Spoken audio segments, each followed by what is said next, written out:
दोस्तों, देश का सबसे बड़ा प्रदेश, सबसे बड़ा सूबा उत्तर प्रदेश, और यहां डबल इंजन की सरकार, यानी कि एक तरफ प्रधानमंत्री नरेंद्र मोदी की शक्ति और दूसरी तरफ सीएम योगी आदित्यनाथ का वर्चस्व।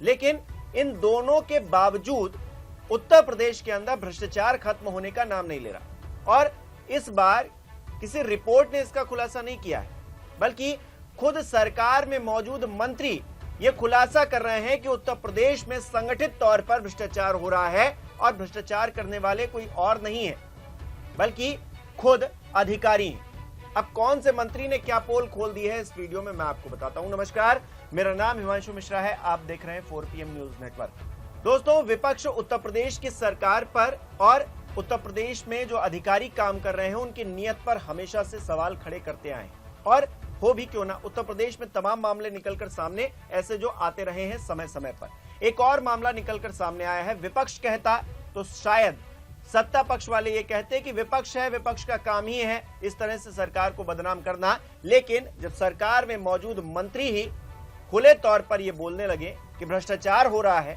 और भ्रष्टाचार में कोई और नहीं अधिकारी संलिप्त हैं और सरकार उस पर कोई एक्शन ना ले, कोई कार्रवाई ना करे, तो फिर आप इसे किस तरह से देखेंगे। अमर उजाला की एक खबर छपी है दोस्तों अखबारों में भी और उनके वेबसाइट पर भी। क्या लिखा है इस खबर में? मुजफ्फरनगर कैबिनेट मंत्री ने भेजी चिट्ठी, भूमाफियाओं के साथ मिली है एसडीएम सदर। एसडीएम ने दिया ये जवाब। कैबिनेट मंत्री अनिल कुमार ने एसडीएम सदर निकिता शर्मा पर भ्रष्टाचार के आरोप लगाते हुए कार्रवाई की मांग की है। वहीं एसडीएम का कहना है कि उन्हें ऐसी किसी चिट्ठी के बारे में कुछ नहीं पता है। 27 जून 2025 की यह खबर है, 12:13 पे ये पोस्ट की गई है। अखबार की कटिंग में मैं आपको दिखा देता हूं। कैबिनेट मंत्री की चिट्ठी, भूमाफियाओं के साथ मिली है एसडीएम सदर। खबर दोस्तों एक ही है, अखबार में भी छपी है और इनके पोर्टल पे भी छपी है।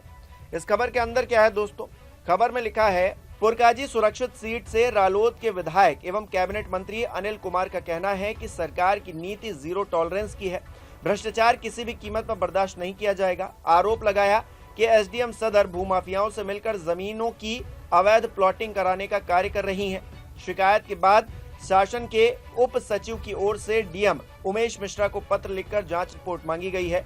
जिला स्तर जांच शुरू हो गई है। तो दोस्तों आप देख रहे हैं, एसडीएम सदर खुद भ्रष्टाचार कर रही है खुलेआम और कानो कान किसी को खबर नहीं है। मंत्री जी को चिट्ठी लिखनी पड़ रही है इस पूरे मामले पर कि भाई एक्शन लीजिए, क्या हो रहा है उत्तर प्रदेश के अंदर, क्या हो रहा है उनके इलाके में। उसके बाद अब इंटरनल जांच शुरू हुई है, जो लोकल लेवल पर जांच होती है उसको कंडक्ट कराया गया है। अब देखिए हाल क्या है उत्तर प्रदेश में कि सीएम योगी आदित्यनाथ एक तरफ मंच पर खड़े होकर बहुत तारीफें करते हैं अपने अधिकारियों की, अपनी जो पुलिसिया व्यवस्था है उसकी, लेकिन ये अधिकारी हर बार फजीहत कराने का काम करते हैं सीएम योगी आदित्यनाथ का। और सीएम योगी आदित्यनाथ सिर्फ मंचों पर खड़े होकर वो स्क्रिप्ट पढ़ देते हैं जो उनके पास पहुंचती है, ऐसा नजर आता है। जमीनी हालात क्या है शायद वो उससे अच्छी तरीके से वाकिफ नहीं है। सीएम योगी आदित्यनाथ कहते हैं कि हम देखिए उत्तर प्रदेश के अंदर जो माफिया हैं उनको खत्म कर रहे हैं और हमने बहुत हद तक इसमें कामयाबी भी हासिल की है। लेकिन कैसे खत्म कर पाएंगे जब अधिकारी ही इन माफियाओं से मिले होंगे और इन माफियाओं के साथ मिलकर ही अवैध रूप से प्लॉटिंग करेंगे या फिर अन्य काम करेंगे जो कि सरकारी तौर पर गलत है, कानूनी तौर पर गलत है। लेकिन ऐसे लोगों को कैसे चिन्हित कीजिएगा, ऐसे लोगों को कैसे सजा दीजिएगा, क्योंकि ये तो सिस्टम का हिस्सा है और यही लोग सिस्टम को कुंद कर रहे हैं, अंदर से खोखला कर रहे हैं और बोलने वाले जो लोग हैं वो कुछ हैं। अब ये तो आरएलडी के कोटे से मंत्री हैं तो ये बोल रहे हैं। भारतीय जनता पार्टी के किसी नेता को क्या इस बात की जानकारी नहीं होगी? क्या सीएम योगी आदित्यनाथ तक कोई रिपोर्ट नहीं पहुंची होगी? अपने आप में बड़ा सवाल है। अनिल कुमार ये आरोप लगा रहे हैं या फिर इन आरोपों के मद्देनजर इतना बड़ा खुलासा उन्होंने कर दिया है। कहा जा रहा है पंचायत चुनाव में अकेले अकेले लड़ने की प्लानिंग है आरएलडी और भारतीय जनता पार्टी की। आरएलडी ने कहा हम भाई साथ में मिलकर नहीं लड़ेंगे, भले ही जयंत चौधरी मंत्री हैं इस सरकार में, लेकिन अब क्योंकि आरएलडी और भारतीय जनता पार्टी के बीच में दूरियां बढ़ रही हैं और क्या इसी खटपट की वजह से इस तरह की खबरें निकलकर सामने आना शुरू हो गई हैं जो भ्रष्टाचार खुले तौर पर उत्तर प्रदेश में हो रहा है उसकी गवाही दे रही हैं। और उसमें कोई और नहीं मिला दोस्तों, उसमें अधिकारी संलिप्त हैं, जिसकी खबर छापी गई है अखबार में भी और पोर्टल पर भी। अब देखिए इस खबर में आगे क्या लिखा है। कैबिनेट मंत्री अनिल कुमार ने कहा है कि भ्रष्टाचार को बढ़ावा देने वाले अधिकारियों और कर्मचारी नहीं रहेंगे। अधिकारियों को जनता के काम करने होंगे, समस्याओं का समाधान करना होगा। दूसरी तरफ एसडीएम सदर निकिता शर्मा का कहना है कि उनके संज्ञान में ऐसा कोई पत्र है ही नहीं। जनवरी से यही बात कही जा रही है, लेकिन इस विषय में उनसे कुछ नहीं पूछा गया है। अपने आप में यह कितनी बड़ी बात है दोस्तों कि आरोप लगाए तो जा रहे हैं, लेकिन पूछताछ निकिता से हो नहीं पा रही है। एसडीएम सदर से कोई जांच पड़ताल के लिए कोई सवाल पूछ ही नहीं रहा है कि आपने ऐसा किया है, नहीं किया है, क्या किया है, क्यों किया है, कैसे किया है।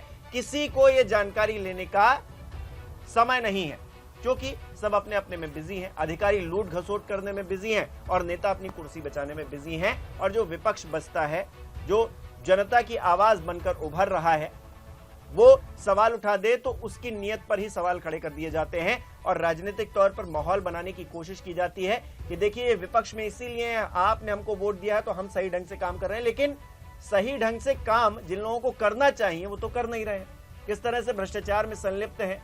और अगर ये आरोप सही हैं तो फिर अब तक एक्शन हो जाना चाहिए था।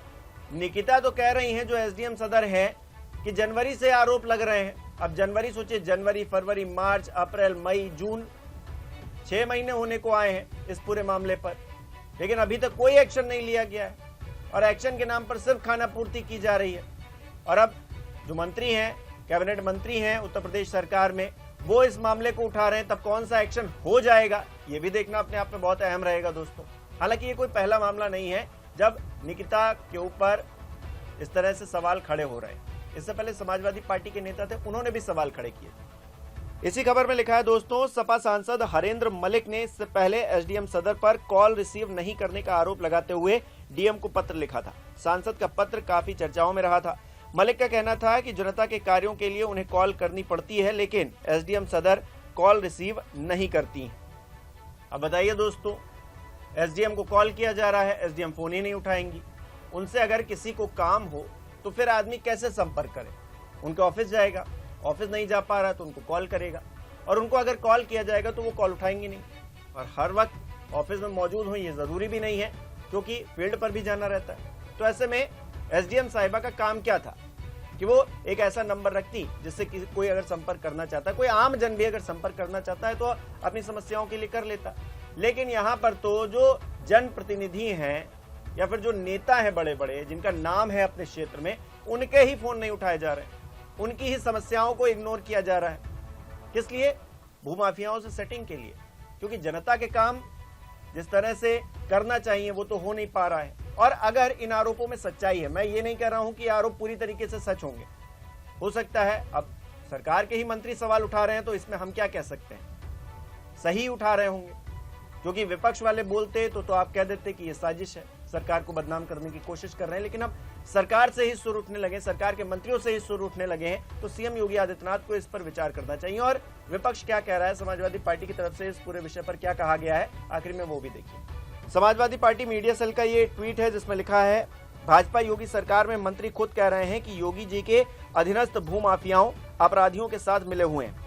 सीधे सीधे ये आरोप मुख्यमंत्री योगी आदित्यनाथ जी और उनके कार्यालय पर उन्हीं के मंत्री ने लगा दिया है। मंत्री द्वारा लगाया गया आरोप कोई छोटी बात नहीं है, बल्कि एक गंभीर मामला है और ऐसे में मुख्यमंत्री योगी आदित्यनाथ जी को स्पष्टीकरण देना चाहिए। और नैतिकता का तकाजा यही है कि मुख्यमंत्री योगी आदित्यनाथ इस्तीफा दें। अपराधियों और भ्रष्टाचारियों से मिलीभगत किए हुए हैं योगी आदित्यनाथ। अब इतने बड़े आरोप लग रहे हैं, विपक्ष इतना बड़ा आरोप लगा रहा है, जो सरकार में मंत्री हैं वो खुद एसडीएम को कटघरे में खड़ा कर रहे हैं। भ्रष्टाचार का बहुत गंदा खेल चल रहा है, माफियाओं के साथ मिलीभगत के आरोप लग रहे हैं। ऐसे में अगर सरकार चुप रहती है, लखनऊ में बैठे हुए लोग चुप बैठते हैं, तो फिर यह साफ हो जाएगा दोस्तों कि सरकार की निगरानी में ये सारा काम चल रहा है और जो वहां से पैसा चल रहा है शायद भ्रष्टाचार का, वो यहां तक भी आ रहा है। आप इस पूरे विषय को किस तरह से देखते हैं हमें कमेंट करके जरूर बताइए।